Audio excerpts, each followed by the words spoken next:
ایک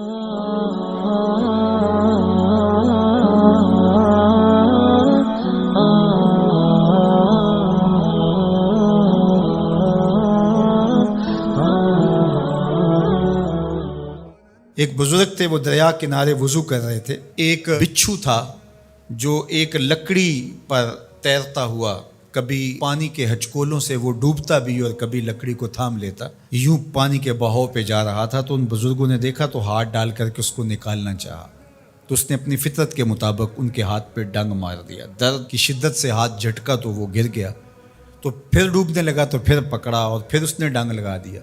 7 مرتبہ اس نے ڈنگ مارا اور آپ اس کو نکال کے 8ویں مرتبہ باہر نکالنے کی کوشش کر رہے ہیں۔ تو مرید نے کہا جو پاس بیٹھا تھا، حضرت یہ بار بار آپ کو ڈنگ مارتا ہے اور آپ اس کو نکالنے کے لیے کوشاں ہیں۔ فرمایا وہ اپنی بری فطرت سے باز نہیں آتا، میں اپنی اچھی عادت سے باز کیسے آ جاؤں؟ تو لوگوں کے ساتھ رویہ اچھا رکھے، وہ جو بھی رویہ رکھے۔ ہم کہتے ہیں کوئی اینٹ اٹھائے گا تو ہم آگے سے پتھر اٹھائیں گے، تو یہ کیا کمال ہوا؟ لوگ کہتے ہیں تم 1 قدم پیچھے ہٹو گے، میں 10 قدم پیچھے ہٹوں گا، تو یہ کیا کمال ہوا؟ تم کہو میاں تم جتنے مرضی قدم پیچھے ہٹو، میں بھاگ کے تمہارا دامن پکڑ لوں گا، تمہیں جانے نہیں دوں گا، ایک دن تجھ کو بھی جیت لوں گا محبت کے زور پہ۔ ہم کہتے ہیں کہ فلاں میرے ساتھ اچھا سلوک کرتا ہے تو میں بھی اچھا کرتا ہوں، فلاں کا سلوک میرے ساتھ اچھا نہیں ہے تو ٹھیک ہے، جس طرح وہ چلتا ہے میں بھی اسی طرح چل رہا ہوں۔ یہ تو پھر برابری ہوئی۔ اگر کوئی برائی کے ساتھ معاملت کرتا ہے تو آپ بھی اس کے ساتھ ایسے ہی کرتے ہیں، تو برائی میں برابر ہے۔ اور اگر آپ کے ساتھ کوئی اچھا سلوک کرتا ہے تو آپ بھی اس کے مقابلے میں اچھا کرتے ہیں، تو پھر بھی آپ برابر ہیں، لیکن اچھائی میں برابر ہے۔ تیسری صورت یہ ہے کہ کوئی آپ سے اچھا سلوک کرتا ہے اور آپ اس سے برا سلوک کرتے ہیں، یہ بدترین صورتحال ہے۔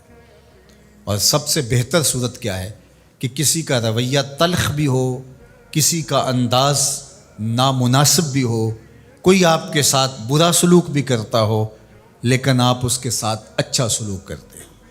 خون کا رشتہ ہے، دودھ کا رشتہ ہے، وطن کا رشتہ ہے، ہمسائیگی کا رشتہ ہے، آپ کے ساتھ اس کی تعلق داری ہے، آپ کے آباء و اجداد کی آپس کے اندر سانجھ تھی اور آپ اس کو نبھا رہے ہیں، تو یہ ہے بہترین رویہ کہ کسی کا کوئی بھی رویہ ہو آپ اس کے ساتھ اچھا رویہ اختیار کرتے ہیں۔ حضرت عقبہ بن عامر رضی اللہ تعالی عنہ کو حضور نے ارشاد فرمایا تھا، سل من قطعک واعط من حرمک واعف عن من ظلمک۔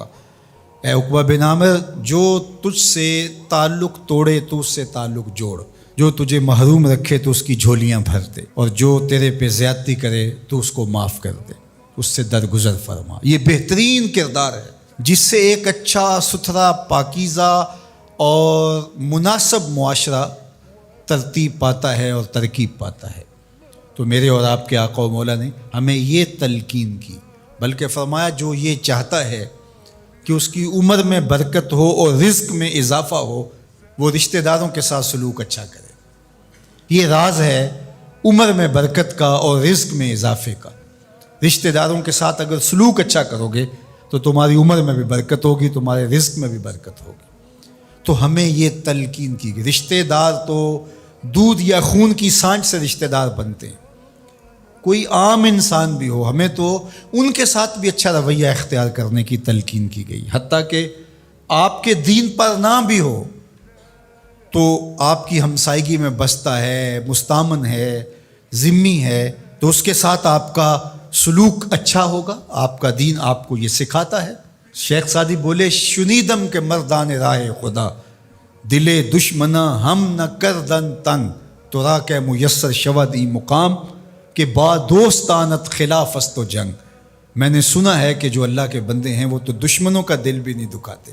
تجھے تصوف کے مراتب رفیع کیسے نصیب ہو سکتے ہیں؟ تو اپنوں سے جنگ چھیڑ کے بیٹھا ہے، تو اپنوں کے گرے بان پھاڑ رہا ہے، اپنوں کی پگڑیاں نوچ رہا ہے، اور تو اپنی رشتہ داریوں کو توڑ رہا ہے، تو اپنے ہم منصبوں کے ساتھ الجھاؤ میں مبتلا ہے، اپنے ہم مسلکوں ہم مشربوں کے ساتھ تیرا الجھاؤ چل رہا ہے، تیری لڑائی چل رہی ہے۔ تجھے کیسے مرتبہ اور باطن کا نور اور اندر کا اجالا نصیب ہوگا؟ جو اللہ کے بندے ہیں وہ تو دشمنوں کا بھی دل نہیں دکھاتے۔ انسان تو انسان رہے، وہ تو جانوروں کے ساتھ بھی رویہ اچھا رکھتے ہیں کہ یہ اللہ کی مخلوق ہے۔ مخلوق ہونے کے ناطے سے الخلق و عیال اللہ، تمام مخلوق اللہ کا کنبہ ہے، اور اس کے ساتھ اس نے سلوک، ان کا کچھ بھی رویہ ہو، حضور کے غلام اور اسلامی معاشرہ، اس میں یہ کس طرح چیزیں پنپ سکتی ہیں کہ ہم نفرتوں کو فروغ دیں اور کہیں کہ نہیں ہم ایسے کر دیں گے، اس نے میری طرف یوں دیکھا ہی کیوں ہے، لہٰذا میں تو اب اس سے ساری زندگی ہم کلام ہی نہیں ہوں گا۔ تو رویوں کی خوبصورتی اور صلہ رحمی یہ ہمارے دین نے ہمیں سے